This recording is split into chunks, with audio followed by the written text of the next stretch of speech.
Old Sultan, from Grimm's Fairy Tales, by Jacob and Wilhelm Grimm, translated by Edgar Taylor and Marion Edwards. This recording is in the public domain. Read by Bob Neufeld.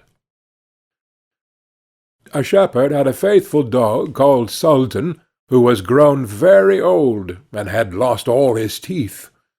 And one day, when the shepherd and his wife were standing together before the house, the shepherd said, "I will shoot old Sultan to-morrow morning, for he is of no use now." But his wife said, "Pray, let the poor faithful creature live. He has served us well a great many years, and we ought to give him a livelihood for the rest of his days." "But what can we do with him?" said the shepherd. "He has not a tooth in his head, and the thieves don't care for him at all.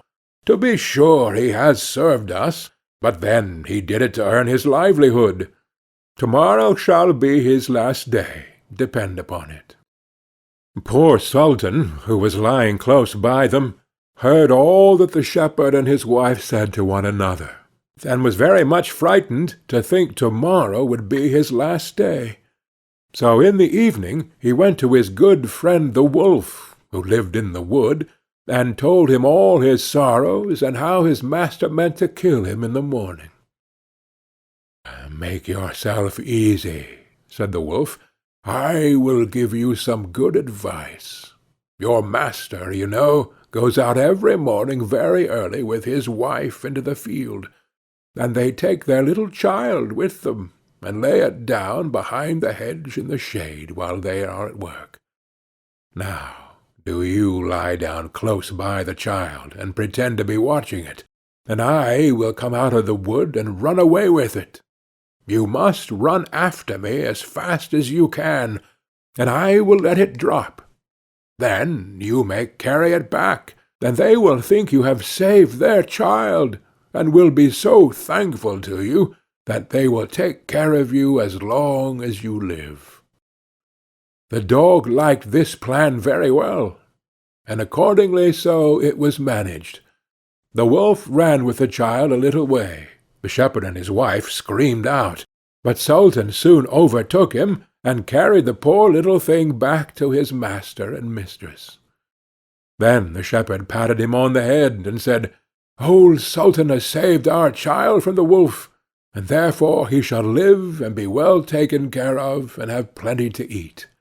Wife, go home and give him a good dinner, and let him have my old cushion to sleep on as long as he lives." So from this time forward Sultan had all that he could wish for.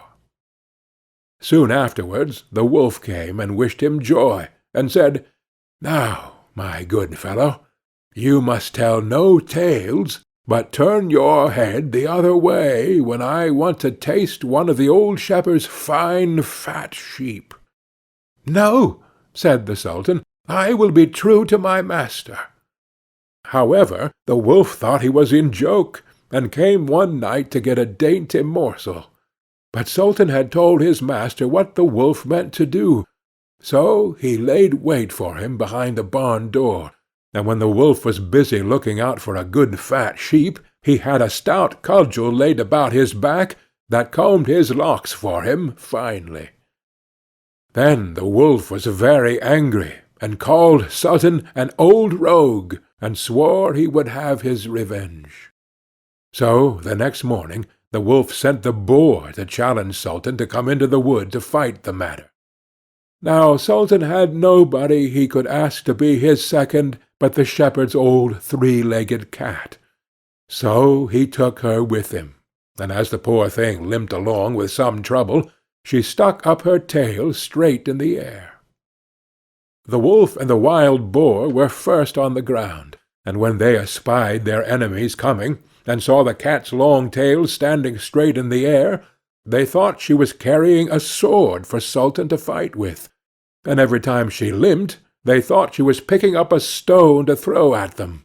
So they said they should not like this way of fighting, and the boar lay down behind a bush, and the wolf jumped up into a tree. Sultan and the cat soon came up, and looked about, and wondered that there was no one there.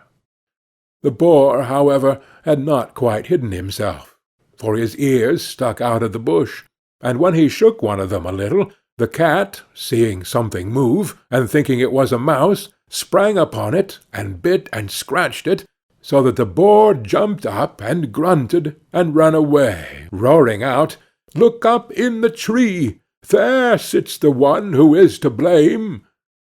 So they looked up, and espied the wolf sitting among the branches, and they called him a cowardly rascal, and would not suffer him to come down till he was heartily ashamed of himself, and had promised to be good friends again with old Sultan. End of Old Sultan.